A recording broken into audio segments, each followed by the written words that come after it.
क्या कोई इंसान अपने ही माता पिता का कातिल बन सकता है? क्या एक बेटे का गुस्सा और ईगो उसे इतना अंधा कर सकता है कि वो अपने जन्म देने वालों को ही बेरहमी से मौत के घाट उतार दे? ये कहानी है महाराष्ट्र के नागपुर की एक ऐसे फैमिली की जहां प्यार और विश्वास और उम्मीदें धरी की धरी रह गई और एक बेटे का गुस्सा उसके ही माँ बाप की दर्दनाक हत्या का कारण बन गया। महाराष्ट्र के नागपुर के कपिल नगर इलाके में धाकोले फैमिली रहा करती थी। इस फैमिली में टोटल 4 लोग थे, जिसमें से हेड ऑफ द फैमिली यानी लीलाधर धाकोले, जिनकी उम्र 55 साल है। लीलाधर धाकोले नागपुर के कोराडी पावर प्लांट में टेक्नीशियन का काम करते थे और इसके साथ साथ वो सोशल वर्कर भी थे। लीलाधर धाकोले की पत्नी, जिनका नाम अरुणा धाकोले है, अरुणा धाकोले की उम्र 50 साल है और ये हाई स्कूल में प्राइमरी टीचर का काम किया करती थी। लीलाधर धाकोले और अरुणा धाकोले के 2 बच्चे थे, एक बेटा और एक बेटी। बेटा जो बड़ा है उसका नाम उत्कर्ष धाकोले है, जो 25 साल का है और अपनी इंजीनियरिंग की पढ़ाई कंप्लीट करने वाला है। और उनकी जो छोटी बेटी थी, जिसका नाम सेजल धाकोले था और ये 21 साल की थी। सेजल बीएमएस के फर्स्ट ईयर में पढ़ाई करती थी। अब 1 जनवरी यानी न्यू ईयर के दिन हर कोई न्यू ईयर सेलिब्रेट कर रहा था और अपने लव वंस को मैसेज करके या कॉल करके या मिलकर विश कर रहे थे। और ऐसे ही धाकोले फैमिली के कुछ फैमिली फ्रेंड्स उनके घर आए थे उनसे मिलने और विश करने। मगर जैसे ही वो धाकोले फैमिली के घर पहुंचे तो देखा कि घर में ताला लगा हुआ है, तो उन्हें लगा कि शायद ये लोग कहीं बाहर घूमने गए होंगे। मगर फिर भी उन्होंने घर के हेड लीलाधर धाकोले को कॉल किया, लेकिन उन्होंने कॉल पिक नहीं किया। बार बार कॉल करने के बावजूद उन्हें एक ही जवाब मिल रहा था, the person you are calling is not answering your call, please try again later. अब इन्हें कुछ गड़बड़ लगने लगा, क्योंकि लीलाधर धाकोले जो एक कॉल में कॉल पिक कर लेते थे, आज इतना कॉल करने के बाद भी नहीं पिक कर रहे थे। ऐसा भी क्या हो गया है जो आज वो हमारी कॉल पिक नहीं कर रहे हैं? इन सवालों का जवाब पाने के लिए वो लोग पड़ोसियों से धाकोले फैमिली के बारे में पूछते हैं, तो उन्हें कुछ ऐसा पता चलता है जिससे उनके मन में शक पैदा हो जाता है। पड़ोसी उन्हें बताते हैं कि पिछले 5 दिन से यानी 26 दिसंबर 2024 से धाकोले फैमिली अपने घर पे नहीं है और उनके घर में ताला लगा हुआ है। ये सब तो ठीक है, लेकिन पड़ोसी उन्हें एक और बात बोलते हैं और वो बात ये थी कि धाकोले फैमिली के घर पिछले कुछ दिनों से काफ़ी गंदा स्मेल आ रहा था, जिसकी वजह से आसपास के लोगों को काफ़ी प्रॉब्लम हो रहा था। फिर जो फैमिली फ्रेंड्स धाकोले फैमिली के घर मिलने आए थे, वो दोबारा जाकर उनके घर के दरवाजे के पास खड़े होकर चेक करते हैं और उन्हें भी ये फील हुआ कि वाकई घर के अंदर से बहुत बुरी स्मेल आ रही है। तो उन्हें लगा जरूर अंदर कुछ ना कुछ गड़बड़ है, इसलिए पड़ोसियों की मौजूदगी पर उन्होंने घर का ताला तोड़ने का फैसला किया। पर जैसे ही वो लोग ताला तोड़ के घर के अंदर गए तो अंदर का मंजर इतना भयानक था कि सबका दिल सहम गया। हर तरफ सिर्फ खून ही खून नजर आ रहा था। उस घर के लिविंग रूम में लीलाधर धाकोले की लाश पड़ी हुई थी, जिनको किसी ने चाकू से बहुत बेरहमी से मारा था। और इतना ही नहीं, उनकी बॉडी डिकम्पोज भी होने लगी थी और इसी वजह से उस घर से काफी गंदी बदबू आ रही थी। और फिर जब वो लोग उस घर के बेडरूम में चेक करने गए तो वहां पर लीलाधर की पत्नी अरुणा धाकोले की लाश पड़ी हुई थी। ये सब देखकर सभी लोग शॉक हो गए थे, क्योंकि भला कोई सोशल वर्कर और टीचर की फैमिली के साथ किसी की इतनी बड़ी दुश्मनी होगी जो उसने उन्हें मारकर इस हालत में छोड़ दिया।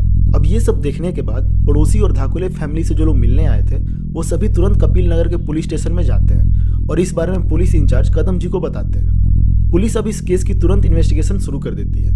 इन्वेस्टिगेशन के दौरान पुलिस को पता चलता है कि इन दोनों के बच्चे भी हैं जो इस वक्त यहाँ मौजूद नहीं है। अब पुलिस को ये पता लगाना था कि आखिर वो लोग है कहाँ। अब पुलिस वालों ने पड़ोसियों से लीलाधर धाकोले के बेटे और बेटी का फोन नंबर लिया। नंबर लेने के बाद पुलिस जब पहले उत्कर्ष को यानी उनके बेटे को बार बार कॉल करती रही, लेकिन वो कॉल पिक नहीं करता है, इसलिए मजबूरन पुलिस को उनकी बेटी सेजल को कॉल करना पड़ा। जब पुलिस ने सेजल को कॉल किया तो उसने कॉल पिक कर लिया। पुलिस वाले सेजल से पूछते हैं कि तुम कहाँ हो, तो सेजल बोलती है कि मैं पिछले 5 दिनों से अपने भाई के साथ अपने चाचा के घर पर हूँ। उनके चाचा का घर नागपुर से 22 किलोमीटर दूर बलवाड़ा में था। पुलिस वाले सेजल और उसके भाई उत्कर्ष को इन्वेस्टिगेशन के लिए कपिल नगर पुलिस स्टेशन बुलाते हैं। जब सेजल और उसका भाई पुलिस स्टेशन आते हैं तो उसे कुछ पता ही नहीं था कि आखिर हुआ क्या है। फिर जब पुलिस ने सेजल और उसके भाई को बताया कि तुम्हारे माँ बाप को किसी ने बहुत ही बेरहमी से मार दिया है, तो ये सुन के सेजल और उत्कर्ष की मानो दुनिया ही खत्म हो जाती है। पुलिस की ये बातें सुनकर उन्हें कुछ समझ ही नहीं आ रहा था। अब पुलिस सेजल से पूछताछ करती है और पूछती है कि तुम 5 दिन के लिए अपने चाचा के घर पर क्यों गई थी। तो सेजल बोलती है कि मेरे भाई ने मुझे कॉलेज से पिक किया और उसने मुझसे कहा कि मम्मी पापा बेंगलोर जा रहे हैं किसी मेडिटेशन प्रोग्राम अटेंड करने के लिए, तो 5 दिन के लिए घर नहीं आएंगे, इसलिए हम दोनों को चाचा के घर पर रहना पड़ेगा। सेजल ये भी बोलती है कि उसके डैड यानी लीलाधर धाकोले ने उसे मैसेज करके ये बात बताई थी। जब पुलिस वाले पूछते हैं कि तुम्हारे पापा ने तुम्हें कब मैसेज किया था, क्या तुम्हारे पास चैट्स है, तो सेजल पुलिस वालों को बोलती है कि हाँ मेरे पास चैट्स है, सेजल को उसके डैड ने 29 दिसंबर को मैसेज किया था, मगर उनकी डेड बॉडी 1 जनवरी को मिली थी। अब पुलिस के मन में ये सवाल था कि अगर लीलाधर धाकोले 29 दिसंबर को जिंदा थे तो उनकी बॉडी इतना जल्दी डिकम्पोज कैसे हो सकती है, क्योंकि किसी बॉडी को डिकम्पोज होने के लिए 4 से 5 दिन लगते हैं और लीलाधर की बॉडी 3 दिन में कैसे डिकम्पोज हो गई। जरूर कुछ तो हमारे यहाँ के सामने है जो हमें नजर नहीं आ रहा है। पुलिस को यह पता चल गया था कि लीलाधर की मौत 29 दिसंबर से पहले हो चुकी थी और सेजल की डैड के जो फोन से मैसेज किया था वो कोई और ही था। जिस वक्त सेजल के डैड ने उसे मैसेज किया था उस टाइम की पुलिस उसके डैड के फोन की लोकेशन चेक करती है, तो उस टाइम उनकी फोन की लोकेशन बलवाड़ा की दिखा रही थी, जहां सेजल और उसके भाई पिछले 5 दिन से रुके हुए थे। पुलिस वालों को सेजल इनोसेंट लग रही थी, लेकिन उसका भाई उत्कर्ष को देख के ऐसा बिल्कुल भी नहीं लग रहा था, क्योंकि सारी कहानी की शुरुआत उत्कर्ष से ही हो रही थी। क्योंकि पहली बार उसी ने बोला था कि उसके mom dad meditation programme attend करने जा रहे हैं, मगर 29 दिसंबर को उसके डैड की फोन की लोकेशन बलवाड़ा की दिखा रही है और उसको देख के ये भी नहीं लग रहा था कि वो अपने माँ बाप की मौत से शौक में है।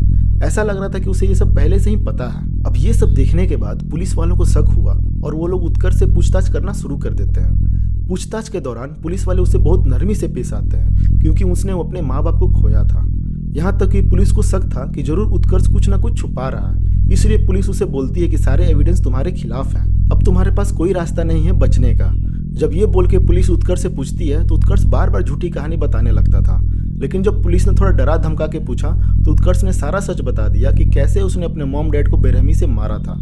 उत्कर्ष ने पुलिस को बताया कि इन सब की शुरुआत तब हुई जब वो इंजीनियरिंग की डिग्री 6 सालों से कर रहा था, और आपको पता ही है कि इंजीनियरिंग की डिग्री 4 साल की होती है। उत्कर्ष को 6 साल लग गए क्योंकि उसके बहुत सारे बैकलॉग लगे हुए थे, जिसकी वजह से वो 3rd ईयर से 4th ईयर में प्रमोट नहीं हो पा रहा था, और इस वजह से वो सिर्फ टाइम पास करता था और अपनी तरफ से कोई एफर्ट्स भी नहीं डालता था पास होने के लिए।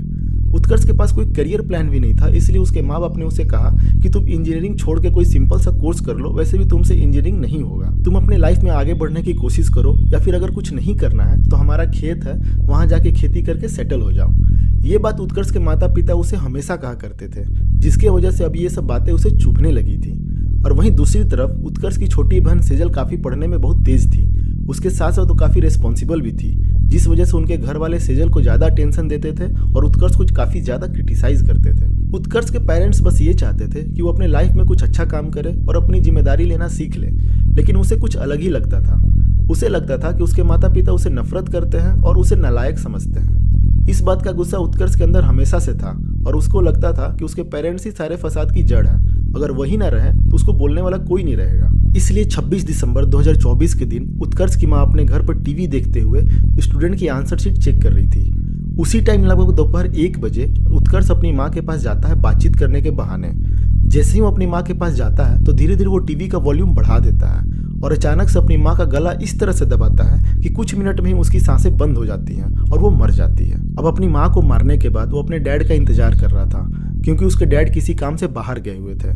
शाम के करीब 5 बजे उसके डैड घर वापस आते हैं। घर के अंदर आने के बाद उत्कर्ष धीरे से अपना मेन डोर बंद कर देता है और किचन में चला जाता है अपने डैड के लिए पानी लेने, लेकिन वो किचन से सिर्फ पानी लेकर के नहीं बल्कि एक धारदार चाकू लेकर के वापस आता है। जब उत्कर्ष ने अपने डैड को पानी का ग्लास दिया और जब वो पीने लगे तो उसने अपने डैड पर चाकू से इतना वार किया कि उनकी खून की छींटें दीवारों पर लग गई और उनकी मौत हो गई।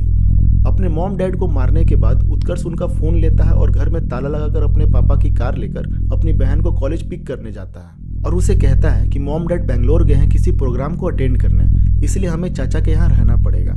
अब उत्कर्ष और सेजल दोनों नागपुर से बलवाड़ा आ जाते हैं और वहाँ आने के बाद वो अपने चाचा से भी यही बात कहता है कि मॉम डैड 5 दिन के लिए बेंगलोर गए हैं, किसी वजह से हमें आपके घर पे रहना पड़ेगा।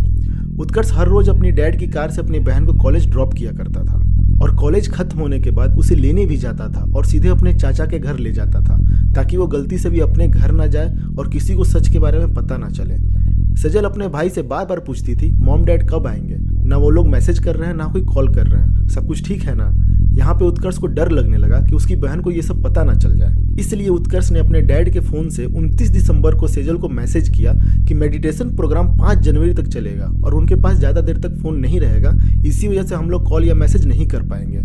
अब इसके बाद सेजल बिल्कुल चिल हो गई और उसका शक भी दूर हो गया। मगर उस घर में लीलाधर धाकोले और अरुणा धाकोले की बॉडी 26 दिसंबर से लेकर 1 जनवरी तक पड़ी हुई थी, जिसके वजह से बॉडी डिकम्पोज होने लगी थी और घर के अंदर से स्मेल भी आने लगा था, जिसके वजह से पड़ोसियों को भी काफ़ी परेशानी हो रही थी। फिर घर का ताला तोड़ने के बाद इस क्राइम का खुलासा हुआ और पुलिस ने सारे सबूतों के आधार पर उत्कर्ष को गिरफ्तार कर लिया। कोर्ट में जब यह केस चला तो जज ने इसे rare of the rarest murder case बताया और उत्कर्ष को उम्र कैद की सजा सुनाई गई। इस केस ने दिखा दिया कि गुस्सा, ईगो और नफरत इंसान को हैवान बना सकती है।